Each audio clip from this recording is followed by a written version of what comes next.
Hi guys, welcome to my channel.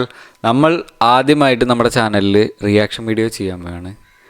ആദ്യമായിട്ടല്ല, first എന്ന് പറഞ്ഞു കഴിഞ്ഞാൽ റിയാക്ഷൻ വീഡിയോ അല്ല, ആദ്യത്തെ വീഡിയോ ആണിത്. ദളപതിയുടെ ജനനായകൻ എന്ന മൂവിയുടെ ട്രെയിലർ നമ്മൾ റിയാക്ഷൻ ചെയ്യാൻ പോവുകയാണ്. ഇന്നലെ തന്നെ വന്നിട്ട് നമുക്കിപ്പോഴാണ് ചെയ്യാൻ പറ്റിയിരുന്നത്, സോറി. So let start.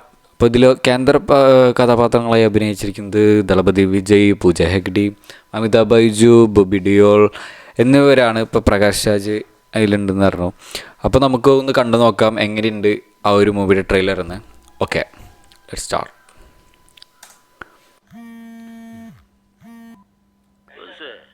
ஒரு பேர் அடிச்சிருங்க, அவன் யார் என்னன்னு விசாரிச்சு சொல்ல.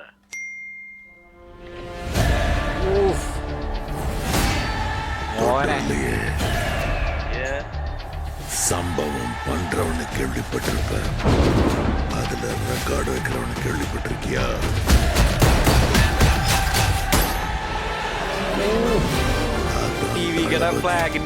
தொட்டுறாத, ஸ்லைஸ் போட்டுவாப்ல.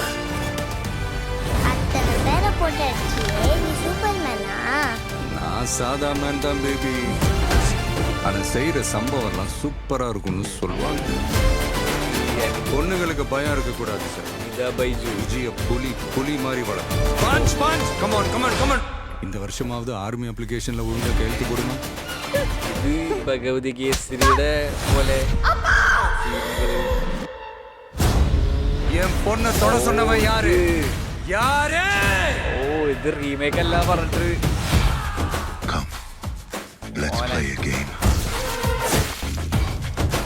இன்னிலிருந்து 30வது நாள் இந்தியா என் காலடியில வந்து விழும். என்ன பிளான்?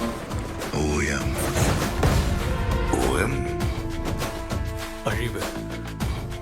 Unbelievable. எனக்கு இந்த ஆர்மெல்லாம் வேண்டாம். பாரு என் கை எப்படி நடுக்குதுன்னு. விஜயோட பயத்துக்கு பின்னாடி ஏதோ பெருசா ஒண்ணு அது தெரிஞ்சா இந்த நாட்டுக்கு வரப்போற ப்ராப்ளத்தையே தடுக்கலாம். மக்களுக்கு நல்லது பண்றேன்னு இதுக்குள்ள வராது. உன்னை காப்பாத்திக்கிட்டு ஓடி போயிட.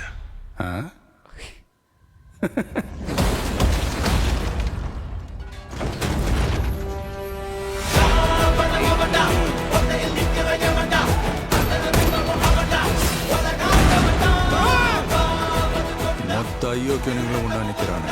அவங்க ஜெயிக்க கூடாது. உன்னால ஒன்றும் பண்ண முடியாது, விலகி போ. மக்கள் அவனை கொண்டாடிக்கிட்டு இருக்காங்க. இப்போ கொன்ன கடவுளாயிருவான். அவனை உயிர் தெழ முடியாத சிலுவையில அறையணும். உன்னை காலி பண்ணிடுவேன், அசிங்கப்படுத்திடுவேன்னு சொல்ற எவனா இருந்தாலும் சரி, திரும்பி போற ஐடியாவே இல்லை. ஐ ஆம் கமிங். நல்லது அரசியலுக்கு வாங்கடா. அரசியலுக்கு வரீங்க.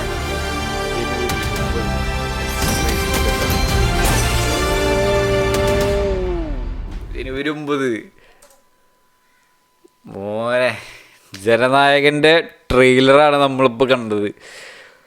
ഇത് ദളപതിയുടെ ലാസ്റ്റത്തെ മൂവി. ഫസ്റ്റ് തന്നെ പറയാം, ദളപതിയുടെ ലാസ്റ്റത്തെ മൂവി കൊണ്ട് തന്നെ ഇതിൽ ദളപതിയുടെ അഴിഞ്ഞാട്ടാണ് നമ്മൾ കാണാൻ സാധിച്ചത്. മറ്റു മൂവികൾ പോലെയല്ല, കാരണം അത് ലാസ്റ്റ് മൂവി ആയതുകൊണ്ട് തന്നെ പല മൂവികളുടെ റെഫറൻസും പിന്നെ ദളപതിനെ കൊണ്ട് അങ്ങോട്ട് അഴിഞ്ഞാടിപ്പിച്ചിട്ടുണ്ടാവും മിക്കതും ഡയറക്ടർ. പിന്നെ ഇതിൻ്റെ പാട്ടൊക്കെ അടുത്തിറങ്ങിയിട്ടുണ്ടായിരുന്നു, അതൊന്നും അത്യാവശ്യം കുഴപ്പമില്ല. ഇതിൽ ഫൈറ്റ് സീൻ ഇത് മേക്ക് ചെയ്ത് വെച്ച ആ ഒരു സംഭവമാണ്. കാരണം നല്ല ക്വാളിറ്റിയും അതുപോലെ തന്നെ നല്ല BGMs ആണ് ഇതിൻ്റെ. അത് കറക്റ്റ് പക്കയായിട്ടൊരു വിജയ് പടത്തിന് വേണ്ടിയിട്ടുള്ള എല്ലാ സംഭവങ്ങളും ഇതിലുണ്ട്. പിന്നെ വിജയുടെ പെർഫോമൻസ് ഈ ട്രെയിലറിൽ തന്നെ നമുക്ക് മനസ്സിലാക്കാം, നല്ല കിഡിലിനായിട്ട് ഈ മൂവി ചെയ്ത് വെച്ചിട്ടുണ്ട്. പിന്നെ ഇതിൽ പറയേണ്ടത്, ഇതിൽ TVK വിജയുടെ TVK എന്ന് പറഞ്ഞ പാർട്ടിയുടെ ചില റെഫറൻസ് നമുക്ക് അവിടെ ഇവിടെയൊക്കെ ആയിട്ട് കാണാം. എന്നാലും നമുക്ക് ഇതൊരു മെസ്സേജ് തരുന്ന മൂവിയാണെന്ന് നമുക്ക് ലാസ്റ്റ് മനസ്സിലാവുന്നുണ്ട്. കാരണം പാർട്ടി കാര്യങ്ങളൊക്കെ ഇതിൽ വർത്തമാനം പറഞ്ഞ് പോകുന്നുണ്ടെങ്കിലും ഈ ഒരു മൂവി ചെയ്തു വെച്ച ഡയറക്ടറിൻ്റെ പഴയൊരു മൂവിയുടെ ഭഗവതി കേസരിയുടെ റീമേക്ക് ആണെന്ന് കുറച്ച് റൂമറുകൾ ഉണ്ടായിരുന്നു. ഇപ്പോൾ ഈ ട്രെയിലർ വന്നപ്പോൾ നമുക്ക് മനസ്സിലാക്കാൻ പറ്റി ഈ ഒരു മൂവി ഭഗവതി കേസരിയുടെ റീമേക്ക് ആണോ എന്ന് ഒരു സംശയം. കാരണം അതിൽ വരുന്ന പല സീനുകളും ഇതിൽ അതേപോലെ തന്നെ ചെയ്തു വെച്ചിട്ടുണ്ട്. ആ ഒരു മൂവിയിൽ ശ്രീലീല ചെയ്തൊരു ക്യാരക്ടർ അതുപോലെ തന്നെ ഒരു ക്യാരക്ടറാണ് ഇതിൽ മമിത ബൈജും ചെയ്തത്. ആ കഴുത്തിൽ ലോക്കറ്റ് വരെ. പിന്നെ അതിലൊരു സീനുണ്ട്, ഫൈറ്റ് സീന്, ഇൻട്രോൽ സീന്. ആ ഒരു ഇതിൽ വിജയ് കിടന്നു വരുന്ന നമ്മളൊരു രംഗം കണ്ടുപോയാൽ അത് അതേപോലെ തന്നെ ആ ഒരു മൂവിയിലുണ്ട്. പക്ഷേ ഇതിൽ ഈ ഒരു ഡയറക്ടർ പറഞ്ഞത് ഇത് ഭഗവതി കേസരിയുടെ റീമേക്കല്ല, വേറെ ഒന്നുമല്ല, ഇത് വിജയ് പടാന്ന് പറഞ്ഞിട്ടുണ്ട്. അപ്പം നമുക്ക് മനസ്സിലാക്കാം ഇതിപ്പോൾ സംഭവം ഇത് ഭഗവതി കേസരി ആണ് ശരിക്കും. കണ്ടപ്പോഴൊക്കെ അങ്ങനെയാണ് തോന്നിയത്. എന്നാൽ ഇത് വിജയ് ചെയ്തു വെച്ചാൽ എങ്ങനെ ഇരിക്കും? നമ്മൾ വിജയുടെ ഓൾറെഡി റീമേക്ക് പടങ്ങൾ ഇപ്പോൾ ഗില്ലി ആയാലും പിന്നെ അതുപോലെ പോക്കിരി ആയാലും അങ്ങനെ കുറച്ച് പടങ്ങളൊക്കെ വിജയ് റീമേക്ക് ചെയ്തിട്ടുണ്ടെങ്കിൽ നല്ല അത്യാവശ്യം നല്ല കളക്ഷന്, നല്ല കാര്യങ്ങൾ, നല്ല ഇതിന് ഒപ്പീനിയനൊക്കെ കിട്ടിയൊരു റീമേക്ക് മൂവികളുണ്ട്. ബ്ലോക്ക് ബസ്റ്റർ വരെ അടിച്ച മൂവിയാണ് ഗില്ലി. അതുപോലൊക്കെ തന്നെ ആവുകയാണെങ്കിൽ ഈ ഒരു മൂവി ആവുകയാണെങ്കിൽ നല്ല കിഡിലിനായിരിക്കും. കാരണം സംഭവം ഇത് വിജയുടെ മൂവികൾ കണ്ട് കൊതി തീരുന്നില്ല ശരിക്കും പറഞ്ഞാൽ. ഓരോ വർഷം വരുമ്പോഴും നമുക്ക് വിജയുടെ പടം വരുന്നു. അതൊരു ആഘോഷമാണ്. അപ്പോൾ ലാസ്റ്റത്തെ ആഘോഷം, ലാസ്റ്റ് ഡാൻസ് എന്ന് പറഞ്ഞിട്ട് ഇറക്കിയ ഒരു മൂവിയാണ് ഇത്.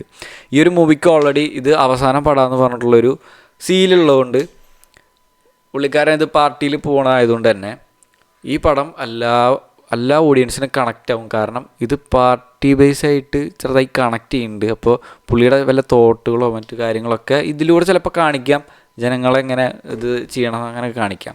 പിന്നെ പറയേണ്ടത് ഈ ഒരു മൂവിയിൽ ഇപ്പോൾ ഭഗവതി കേസരി ആയാലും ആ മൂവിയിൽ വുമൺസിനെ കുറച്ചും കൂടി ഹൈ ആയിട്ട് അവരുടെ എംപവർമെൻറ്റ്, അവരുടെ ഡ്രീംസ്, അങ്ങനെ കുറച്ച് കാര്യങ്ങൾ, അവരുടെ സെൽഫ് ഡിഫെൻസ്, അങ്ങനത്തെ കുറച്ച് കാര്യങ്ങളൊക്കെ കൂടി പറഞ്ഞു പോണ കഥയായതുകൊണ്ടും ഈ ഒരു മൂവി അത് റീമേക്ക് പോലെ തോന്നിയോണ്ടും ചിലപ്പോൾ മമിത ബൈജു അതുപോലെ ഒരു ക്യാരക്ടർ ചെയ്യുകയാണെങ്കിൽ കുറച്ചും കൂടി വുമൻസിന് കുറച്ച് ഇമ്പോർട്ടൻസ് കൊടുക്കുന്ന ഒരു മൂവിയാവും ജനനായകൻ. സംഭവം കണ്ടപ്പോൾ നല്ല അടിപൊളിയായിട്ട് തോന്നി. ഇപ്പോൾ നിലവിൽ വിജയുടെ പടങ്ങൾ വെറൈറ്റി സ്റ്റോറികൾ എടുക്കുന്നുണ്ടെങ്കിലും ഈ ഒരു മൂവി മൂപ്പരുടെ പഴയ പടങ്ങളും പിന്നെ മൂപ്പരുടെ അഴിഞ്ഞാട്ടും TVKയുടെ ചെറിയ റെഫറൻസ് പാർട്ടിപരമായിട്ടുള്ളതെല്ലാം കൂടി വരുന്നൊരു മൂവിയാണ് ജനനായകൻ എന്ന് ഈ ഒരു ട്രെയിലറിൽ നിന്ന് തന്നെ നമുക്ക് ഏകദേശം മനസ്സിലാക്കാം. സോ നമുക്ക് ഈ ഒരു ട്രെയിലർ റിയാക്ട് ചെയ്തപ്പോൾ നമുക്ക് നല്ല കളർ ഗ്രേഡിങ് അതുപോലെ നല്ല BGM എടുത്തു പറയണം.